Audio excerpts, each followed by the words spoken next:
오늘 함께 나눌 말씀의 제목은 엠마오에서 예루살렘으로입니다. 다 같이 한번 따라해 볼까요? 엠마오에서 예루살렘으로.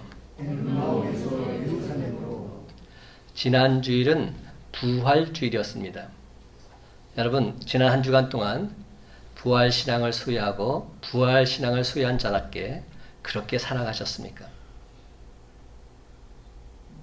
부활신앙은 예수 십자가와 함께 우리 기독교 신앙의 가장 기초요 핵심이라고 할 수 있습니다. 예수 믿고 구원받은 우리는 주님 품 안에서 영원토록 살게 될 것을 믿는데 그것은 바로 이 부활신앙에서 기초한 것입니다. 그렇습니다. 예수 믿는 사람들의 궁극적인 목표는 저 천국에서 우리 주님과 함께 영생 복락을 누리는 것인 줄 믿으시기 바랍니다. 그런데 여러분, 정작 우리들의 문제는 예수님께서 사망 것에 계시고 부활하셨습니다. 다시 사셨습니다. 이 사실을 믿습니다.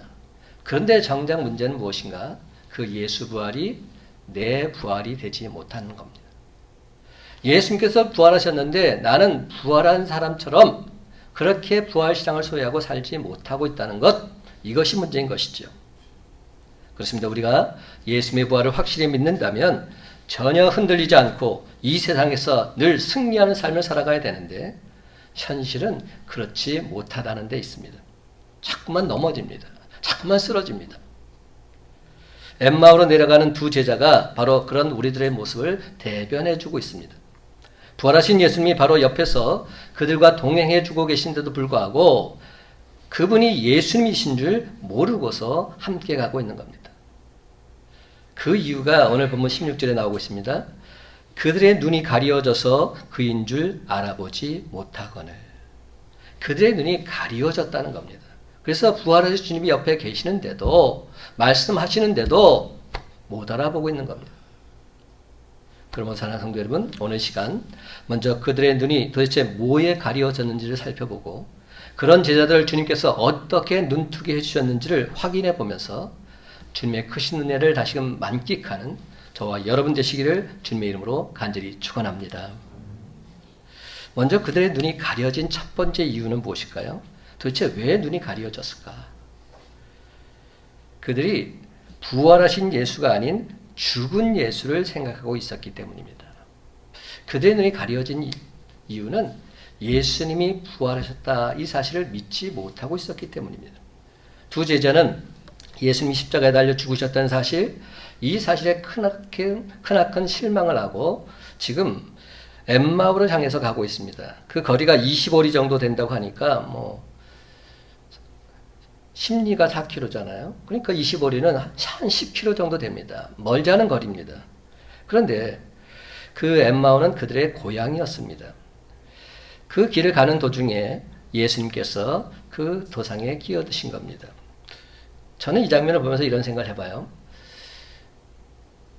예수님과 함께 동고동락을 했던 제자들 아닙니까? 그분의 설교를 들었던 제자들 아닙니까?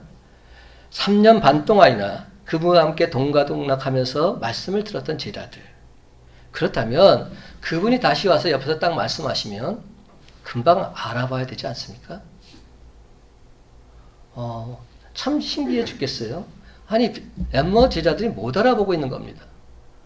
부활하신 예수님께서 옆에서 말씀하시는데 못 알아보고 있어요. 그렇다면 왜 못 알아보고 있을까요? 왜 알아보지 못했을까요? 부활하신 예수님의 모습이 좀 다르지는 않았을까요? 제가 이 말씀은 다음 주에 한번 더 할 작정입니다. 왜냐하면 부활체에 대해서 우리가 좀 명확하게 알 필요가 있기 때문에. 그것에 대해서 확신을 갖고 있지 못해서 우리가 부활신앙을 소유하지 못하고 있는 것 아닐까 그런 마음이 들기 때문에 여러분, 부활하신 예수님의 모습은 생전의 모습과는 분명 달랐습니다. 예수님께서 그것을 여러 차례 보여주셨어요. 예수님께서 제자들과 함께 다니시다가 한 번은 큰 산으로 올라가셨습니다. 베드로, 야고보, 요한과 함께. 그리고 그 산에 올라가셔서 변형되셨다 성경은 말합니다. 마태복음 17장 2절과 3절 말씀 제가 한번 읽어볼게요. 그들 앞에서 변형되사 그 얼굴이 해같이 빛나며 옷이 빛과 같이 희어졌더라. 그때 모세와 엘리야가 예수와 더불어 말하는 것이 그들에게 보이거늘. 여러분, 이 말씀을 그냥 흘려 넘기시면 안 됩니다. 이게 바로 부활체의 모습이라는 겁니다. 예수님께서 미리 보여주신 거예요. 변형되셨는데 그 얼굴이 해같이 빛나고 옷이 빛과 같이 희어졌다. 이것이 우리들의 향후 부활체의 모습이라는 겁니다. 저는 여러분들 보면서 이런 생각을 해봐요. 저희 아버님, 저희 어머님도 나이 드셔서 소천하셨는데 만약에 부활체의 모습이 그렇게 늙은 모습으로 부활한다면 저는 부활하고 싶지 않을 것 같아요. 우리가 생각하는 가장 좋은 모습으로 부활해야 그것이 아름답고 멋있지 않습니까? 근데 내가 병들고 힘들어서 다 모든 것이 소진한 가운데서 그런 모습으로 부활한다면, 그런 모습으로 영생복락을 주님께 누린다면 물론 주님과 함께 있으면 기쁘고 즐겁겠지만 솔직히 저는 그러고 싶지 않습니다. 근데 성경은 분명히 말합니다. 부활체의 모습은 다르다고. 지금 이 모습이 아니라고. 뭐라고 성경이 증거합니까?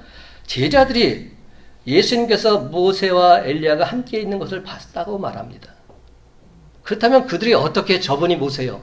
어떻게 메시아인지 알 수 있겠습니까? 이게 바로 부활체의 모습인 겁니다. 저분의 모습을 내가 생전에 보지 못했지만 저분이 모세구나, 저분이 엘리야구나 알게 되었다는 겁니다. 그럼 우리가 주님을 믿고 다시 부활하게 되면 부활체의 모습으로 영원토록 살게 될 줄 믿으시기 바랍니다. 예수님께서 부활하셔서 제자들에게도 나타나셨어요. 제자들에게 나타나셨는데 제자들이 모르는 겁니다. 그 장면 중에 하나는 이런 장면이 있어요. 요한복음 21장에 가보면 베드로를 비롯한 7 제자들이 갈릴리 바닷가에서 고기를 잡고 있습니다. 그런데 예수님께서 오셔서 말씀을 하고 깊은 데 가서 그물을 던지라 말했을 때 솔직히 이분이 예수인지 몰랐어요. 그런데 그 모든 기적을 체험하면서 이분이 예수님이시구나. 성경은 이렇게 말합니다. 요한복음 21장 12절 예수께서 이르시되 와서 조발을 먹으라 하시니 제자들이 주님이신 줄 아는 고로 당신이 누구냐 감히 묻는 자가 없더라. 모습은 다른데 이분이 예수님이시구나 감히 묻는 자가 없었다는 겁니다. 이게 바로 부활체의 모습입니다. 그러므로 이 부활신앙을 소유한 자는 이 세상에서 우리가 어떤 삶을 겪는다 할지라도 흔들릴 수 없습니다. 흔들리지 않아야 됩니다. 왜냐하면 예수 믿고 구원받는 우리는 영생을 누리기 때문에 부활체의 모습으로 주님과 동행하는 기쁨과 감격을 맛보기 때문에 여러분 이런 모습을 우리가 분명히 깨달을 때 우리 부활신앙은 다시금 굳건히 세워질 수 있습니다. 근데 오늘 말씀 속에서 이 엠마오로 가던 제자들의 모습 살펴볼 때 그들이 왜 주님을 알아보지 못했을까? 그 근본적인 이유는 그들의 마음속에서 예수님이 사라지고 말았기 때문입니다. 그들의 마음이 이미 예수님에게서 떠나버렸기 때문입니다. 그렇습니다. 그들은 지금 다시 사신 예수를 생각하는 것이 아니라 이미 죽은 예수를 생각하고 있습니다. 17절에 보니까 두 사람이 슬픈 빛을 띠고 머물러 서더라 이런 얘기가 나옵니다. 지금 그들은 실망의 포로, 슬픔의 포로가 되어 있는 겁니다. 이젠 나도 죽을지 몰라 공포의 포로가 되어 있는 것이죠. 사탄 마귀의 노예가 되어서 그런 것에 가려지게 되니까 주님께서 부활하셔서 옆에서 동행하고 계시는데도 전혀 못 알아보고 있는 겁니다. 우리 역시 세상의 마음을 빼앗기면 예수님이 우리와 함께 동행하고 있는데도 우리의 눈이 가려져서 바로 옆에 계신 주님을 못 알아볼 수 있습니다. 얼마나 안타까운 모습입니까? 사랑하는 성도 여러분, 조금 전에 우리 박기남 집사님께서 기도하셨죠. 코로나가 시작된 지 1년 4개월이나 됐답니다. 여러분, 그런 와중에 우리의 신앙의 모습이 많이 떨어졌어요. 이 코로나가 두려워서 온전한 예배를 드리지 못해요. 제가 지금 여러분에게 주님 성전에 나와서 예배드리라고 말하는 것 아닙니다.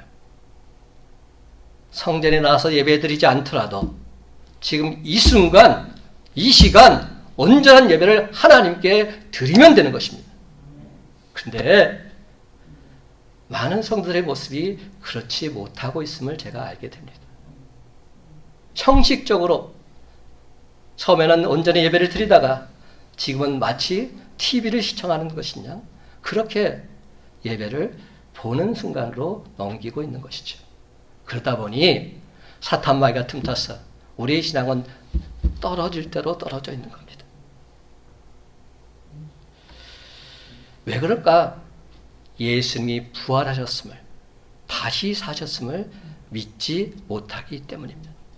예수님이 십자가에 달려서 죽으셨다, 여기에서 그치고 있기 때문입니다.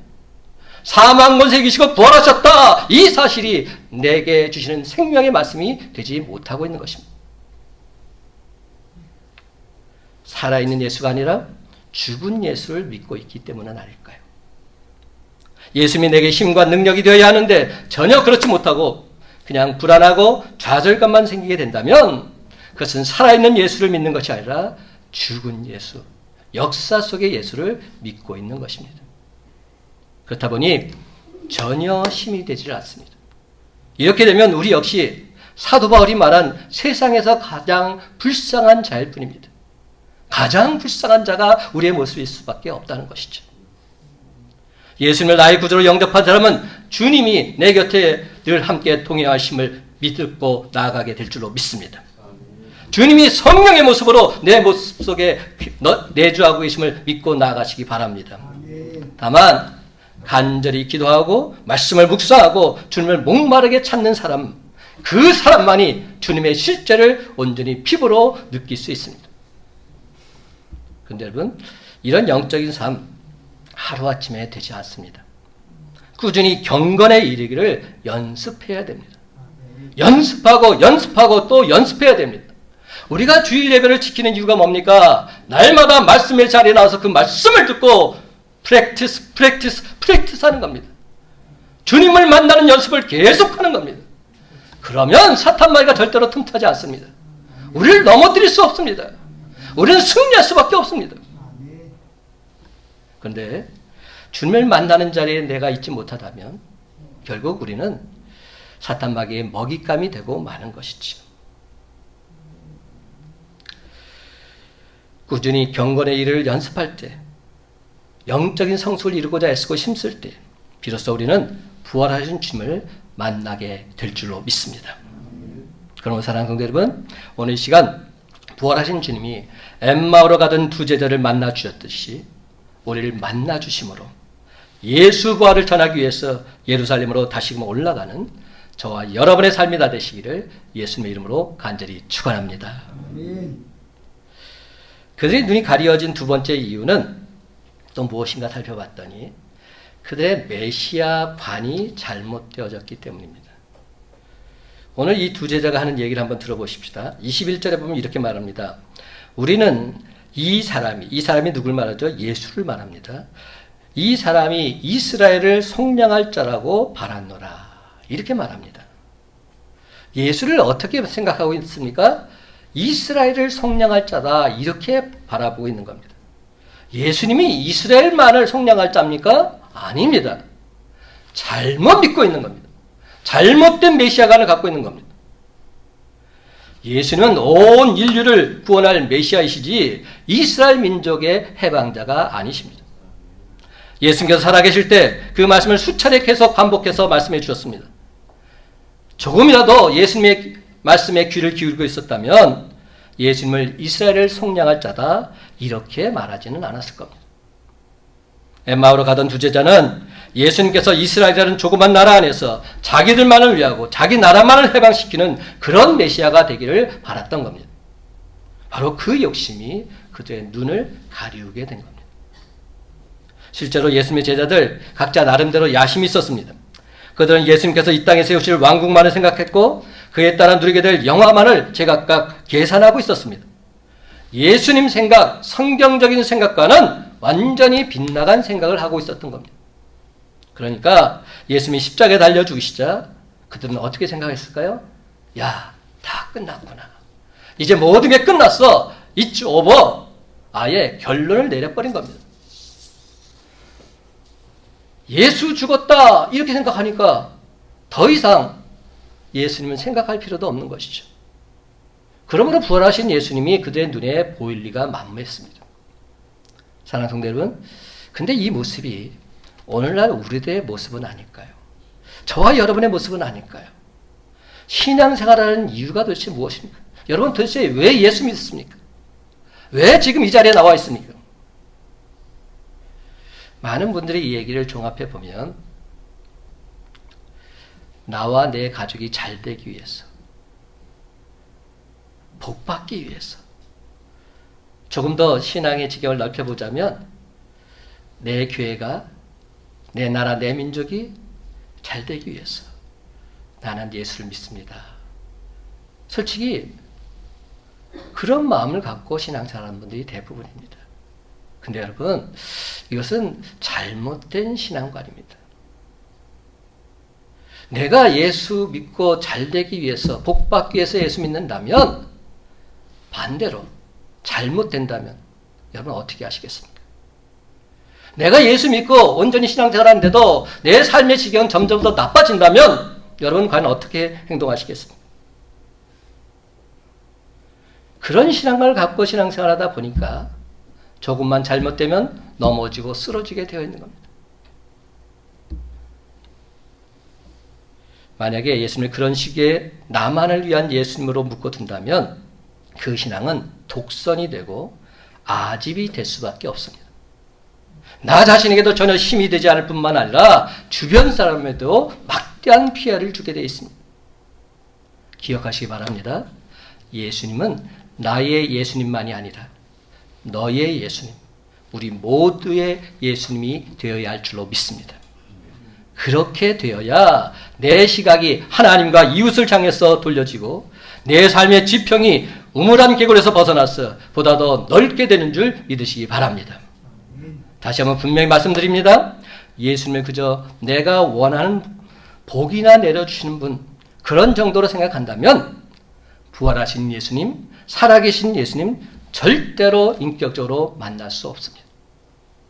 왜냐하면 예수님과의 인격적인 교제를 우선 나부터 원하지 않을 것이기 때문에. 나 그런 예수님 만나고 싶지 않습니다. 나부터 원하지 않을 것입니다. 오히려 그런 관계를 불편해할 것입니다. 우리가 생각하는 예수님관이 어떠냐면 예수님은 그냥 죽은 듯이 계시다가 제가 원할 때만, 제가 필요할 때만 날 도와주세요. 마치 알라딘의 요술램프처럼 알라딘이 요술램프에게 지니야 도와줘. 그래야 그때 도와줄 때만 도움을 받는 그러한 예수님으로 우리가 생각하고 있지는 않을까요? 그러다 보니 그들의 눈이 가려지고 만 겁니다. 세 번째, 그들의 눈이 가려진 이유는 평소 예수님이 하신 말씀에 대한 확신이 없어서이기 때문입니다. 평소에 예수님이 하신 말씀을 확신했다면 이렇지는 않지요. 22절 이하에 보면 어떤 여자들이 예수가 다시 살아나셨다는 소문을 퍼뜨려서 그들이 놀랐다고 말합니다. 예수 부활 소식에 깜짝 놀란 겁니다. 이게 말이 됩니까? 예수님 부활하셨다 이 소식을 들으면 기뻐해야죠. 감사해야죠. 찬양해야죠. 근데 이들은 깜짝 놀란 겁니다. 놀랐다는 얘기 뭡니까? 믿어지지 않는다는 겁니다. 여러분, 예수님의 제자들이라면 평소에 예수님이 하신 말씀을 믿어야 했습니다. 예수님은 당신이 부활하실 거라는 말씀을 계속해 오셨기 때문에 이런 소문이 들 때 살아생전 예수님 말씀을 곧바로 떠올려야 마땅했습니다. 예수님 말씀을 진정 믿었다면 지금 도대체 그들이 왜 엠마오로 내려가고 있겠습니까? 진정 예수님 말씀을 믿었다면 예루살렘에서 기다려야죠. 부활하신 주님을 만나기 위해서 기다려야죠. 기다리다가 주님을 만나서 주님의 놀라운 은혜와 사랑, 능력을 체험해야죠. 이들이 지금 엠마오로 내려갔다는 것은 평소에 예수님이 하신 말씀을 믿지 않았던 것입니다. 이는 곧 예수님을 불신한 것과 다름이 없습니다. 여러분, 예수님을 불신한다. 이건 불신자들만 해당되는 거 아닙니다. 내가 신앙생활 한다고 하면서도 이 부활신앙을 믿지 못한다면 이건 예수님을 불신하는 겁니다. 예수님을 믿지 않는 겁니다. 다른 건 다 믿어도 난 부활만큼 못 믿겠어. 이것은 진짜가 아닙니다. 진짜일 수가 없죠. 가장 중요한 것을 못 믿는데. 많은 기독교인들이 지금 이 시간 예배를 드리고 있습니다.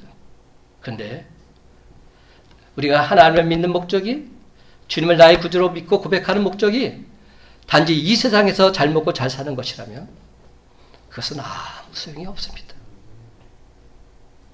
그것은 지금 엠마로 내려가는 제자들과 별반 다를 바가 없는 겁니다. 그러니까 그런 제자들을 향해서 예수님께서 이렇게 책망하십니다. 25절 말씀. 미련하고 선지자들이 말한 모든 것을 마음에 더디 믿는 자들이여. 얼마나 안타까우셨으면 이렇게 말씀하셨을까. 미련하구나. 선지자들이 말한 모든 것을 마음에 더디 믿는구나. 사랑하는 분들은, 그들은 이 여인들의 말이 너무나도 기쁘고 반가워했어야 했습니다. 그러면 그렇지, 예수님이 말씀하신 대로 다시금 살아나셨어, 예수님은 부활하셨어, 기뻐하면서 찬송하면서 예루살렘에서 부활하신 주님을 기다려야 마땅했습니다. 그런데 선지자들이 한 말을 믿지 않았기에, 평소에 주님 말씀에 대한 온전한 신뢰가 없었기에 부활하신 주님을 기다리지도 않고 오히려 그 소문에 자기들까지도 죽게 되지 않을까 두려워서 지금 낙향하고 있는 겁니다. 만약에 제자들 중에 단 한 사람이라도 예수님이 부활하실 것을 믿었다면 상황은 180도 달라졌음에 틀림이 없습니다. 천사들도 이렇게 말합니다. 어찌하여 살아있는 자를 죽은 자 가운데서 찾느냐. 예수님은 살아나셨다고. 예수님은 너무나 안타까운 마음으로 예수 부활을 믿지 못하고 있는 당신의 제자들을 변화시켜 주기 위해서 지금 크게 두 가지 일을 하고 계십니다.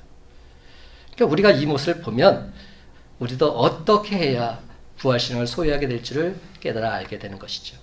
제일 먼저 예수님께서 하신 것이 뭔지 아십니까? 제일 먼저 예수님께서 하신 것은 성경 말씀을 펴서 그 말씀을 자세히 풀어서 말씀해 주고 계십니다. 성경의 말씀한 대로 내가 다시 부활했다, 이 사실을 알려주고 계신 겁니다. 27절 말씀 제가 읽어보겠습니다. 이에 모세와 모든 선지자의 글로 시작하여 모든 성경에 쓴 바 자기에 관한 것을 자세히 설명하시니라. 모세와 모든 선지자의 글이 뭘 말합니까? 바로 구약 성경을 말합니다. 구약 성경에 쓰여진 모든 것, 메시아에 대한 말씀, 메시아의 부활에 관한 말씀 자세히 설명하고 있는 겁니다. 예수님께서 풀어주신 성경 말씀이 그들의 마음을 뜨겁게 만들었습니다. 그랬더니 제자들에게 어떤 일이 일어났습니까? 31절 상반절. 그들의 눈이 밝아져 그인 줄 알아보더니. 아멘입니다. 말씀을 통해서 가려졌던 그들의 눈이 드디어 밝아지게 된 겁니다. 사도 요한은 예수님을 로고스라고 말합니다. 말씀이라 표현하고 있습니다. 요한복음 1장 1절 태초에 말씀이 계시니라. 이 말씀이 하나님과 함께 계셨으니 이 말씀은 곧 하나님이시니라. 요한복음 1장 14절 말씀이 육신이 되어 우리 가운데 거하심에 우리가 그의 영광을 보니 아버지의 독생자의 영광이요 은혜와 진리가 충만하더라. 그렇습니다. 여러분, 예수님 당신이 말씀이십니다. 그래서 말씀을 자세히 풀어 설명을 듣게 되면 우린 당장 예수님 그분을 온전히 보게 됩니다. 그분의 인재를 온전히 느끼게 되는 것입니다. 저는 목사들로 태어나서 모태신앙으로 자랐습니다. 지금 제 아들도 이제 목사가 되고자 합니다. 근데 제가 신앙을 돌이켜 보니까 제가 언제 인격적인 주님을 만나게 되었나 살펴봤더니 말씀을 통해서였습니다. 말씀이 내 가슴을 때리고 그 말씀이 내 영혼을 뜨겁게 달궜을 때 주님, 나는 죄인입니다. 주님 앞에 나 스스로를 내려놓을 수밖에 없었죠. 그리고 나를 당신의 도구로 써 주옵소서 고백하지 않을 수 없었습니다. 엠마오로 가던 제자들 역시 부활하신 주님을 느낀 때가 언제입니까? 예수님께서 길에서 말씀을 풀어주실 때, 바로 그때부터입니다. 여러분, 지금은 계시 시대도 아니고 바다가 갈라지는 기적의 시대도 아닙니다. 고대 사이와 사정이 매우 열악했기 때문에 주님의 살아계심을 수많은 이적들을 통해서 의존했던 게 사실입니다. 근데 여러분, 솔직히 기적은 거짓 선지자들도 얼마든지 비슷하게 행할 수 있다는데 그 위험성이 있습니다. 기적 너무 좋아하지 마십시오. 기적은 무당들도 할 수 있어요. 무당들도 기적을 일으킬 수 있다니까요. 무당들도 영을 부르고 다 할 수 있습니다. 그래서 기적이 최선인 것처럼 그렇게 바라보지 마십시오. 그러다가 잘못됩니다. 기적은 확실한 우리의 믿음의 근거가 되지 못합니다. 세상 많은 사람들이 불치병이 치유되거나 도무지 불가능한 일들이 이루어진 그러한 기적 같은 일을 보고서 예수님을 나의 구주로 믿고 고백하며 신앙생활을 하게 되지요.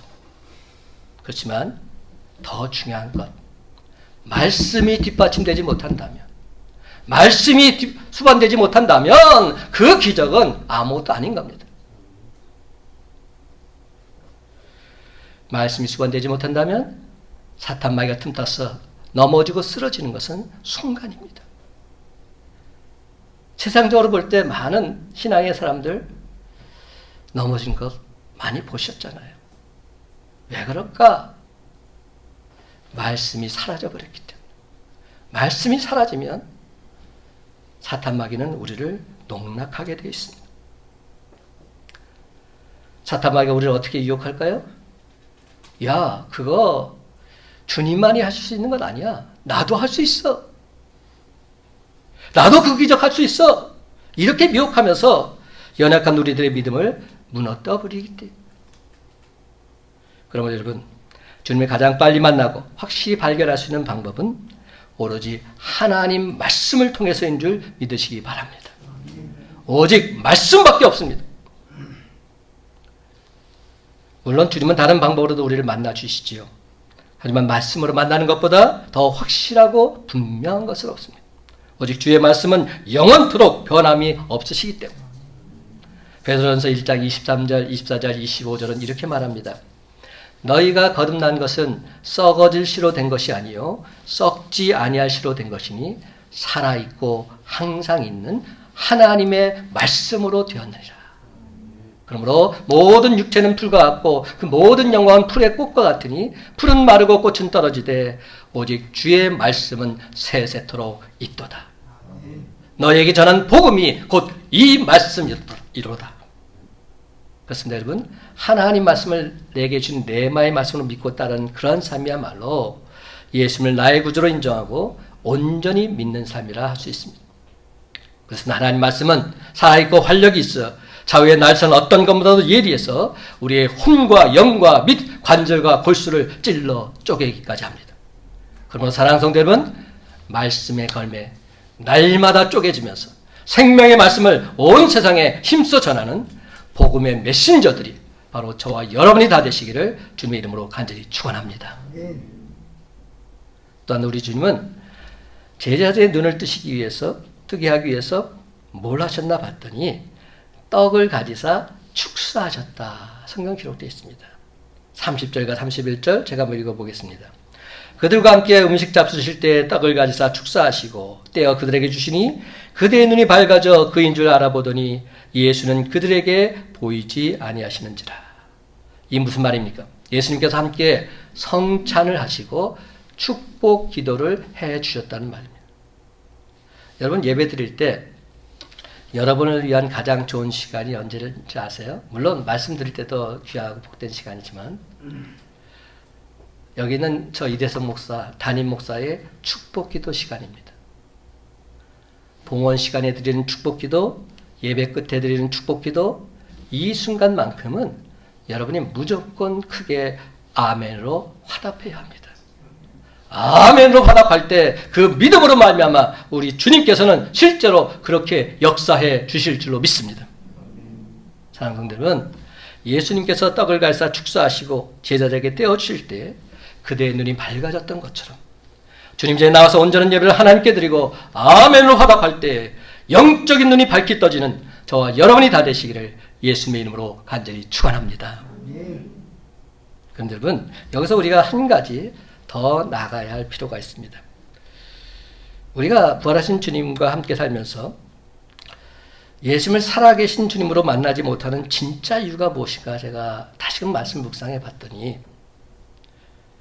은혜 받을 때 그 감동받는 수준에서 멈추기 때문입니다. 은혜는 받습니다. 근데 그 수준에 그냥 머물러 있다는 겁니다. 예수님 부활 소식을 듣고도 믿지 못한 두 제자들에게 당시에도 친히 성경을 풀어서 선지자들이 예언한 놀라운 일에 대해서 가르치셨습니다. 그러자 그들의 마음이 뜨거워졌습니다. 뜨거워졌다는 게 뭡니까? 은혜 받았다는 겁니다. 그런데 우리도 하나님 말씀을 들을 때, 또 하나님께 간절히 기도드릴 때 마음이 뜨거워진 적 얼마나 많습니까? 정말로 말씀을 듣는 가운데 마음이 뜨거워지고 하나님께 감사의 찬송을 들은 적 많이 있잖아요. 기도드린 가운데서 인격적인 주님을 만나면서 내 마음이 뜨거워진 적 많이 있잖아요. 그 순간 우리가 이거야 바로 이거야 이것이 필요했어 이렇게 말할 수도 있습니다. 근데 여기서 그쳐서는 안 된다는 겁니다. 아직 아니라는 겁니다. 하나님은 우리가 은혜 받는 상태에 머무르는 것 결코 기뻐하지 않으십니다. 마음이 뜨거워지는 것이 예수님께서 행하신 은혜의 역사이지만 거기에는 한 가지 요소가 아직 결여되어 있습니다.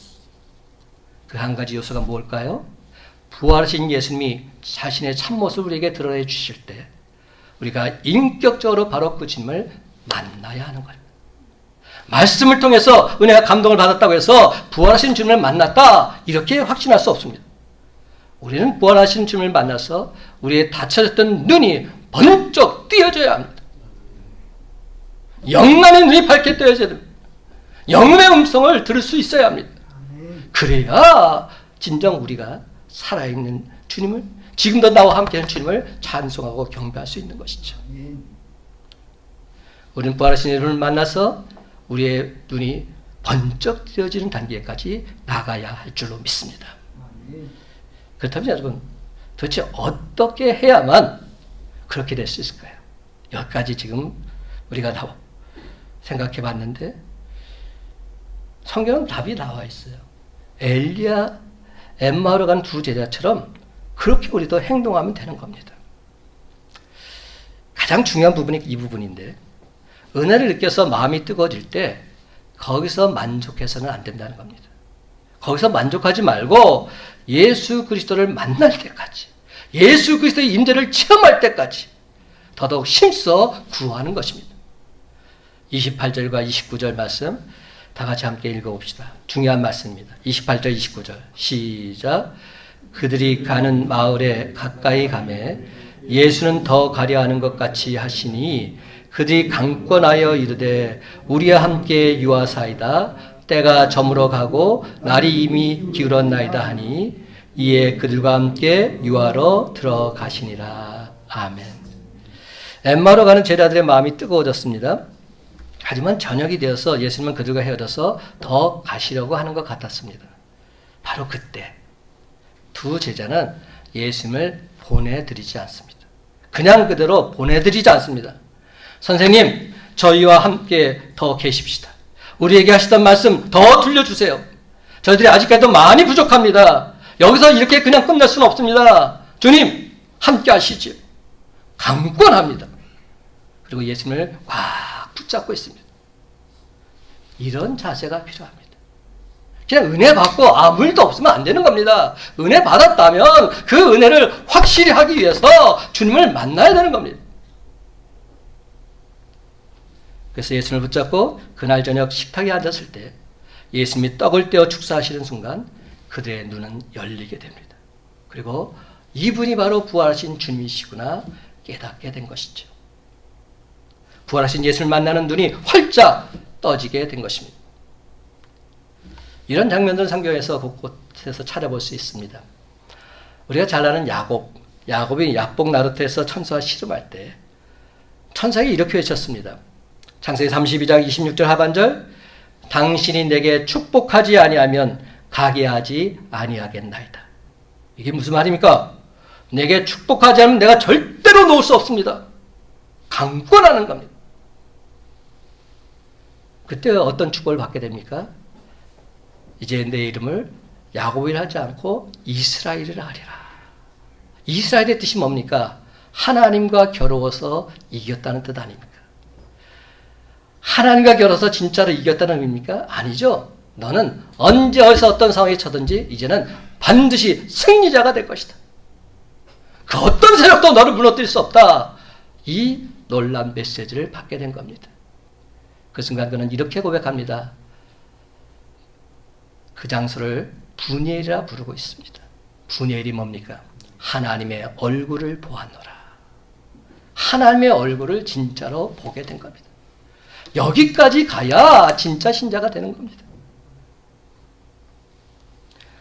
에베소서 6장 12절에 보면 우리의 싸움을 레슬링이라 표현하고 있습니다. 그러니까 레슬링이 뭡니까? 설렁설렁하는 것은 레슬링이 아니죠. 주님과 동행할 수 없습니다. 사탄 마귀에 영락없이 패하게 되어 있습니다. 영적 싸움을 싸우려면 말씀과 기도 가운데 온전히 거해야 됩니다. 그리고 주님께서 내게 힘과 능력을 주지 않으면 난 결단코 주님을 놓지 못하겠습니다. 간절한 마음이 있어야 됩니다. 여러분, 주님의 교회 안에 만연되어 있는 공통된 불평거리가 하나 있어요.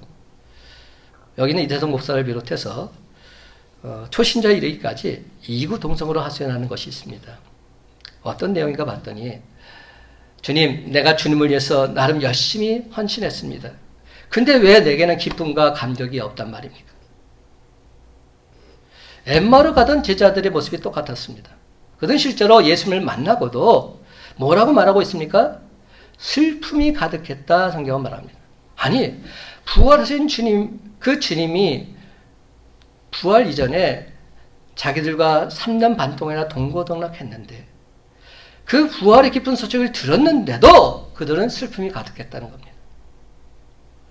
그 이유가 뭘까요? 예수님을 바라보는 눈이 온전히 뜨여지지 못했기 때문에. 그러니까 세상 것만 바라보니까 슬픔으로 점철되어 있는 겁니다. 사랑하는 성도 여러분, 우리가 주의를 하면서도 낙심이 되고 두렵고 떨린 마음, 불평과 원망이 많다면 그 이유는 솔직히 예수님을 인격적으로 만나지 못했기 때문은 아닐까요? 근데 여러분, 엠마오로 가던 이 제자들은 마침내 영안의 눈이 밝게 떠져서 부활하신 예수님을 목도하고 있습니다.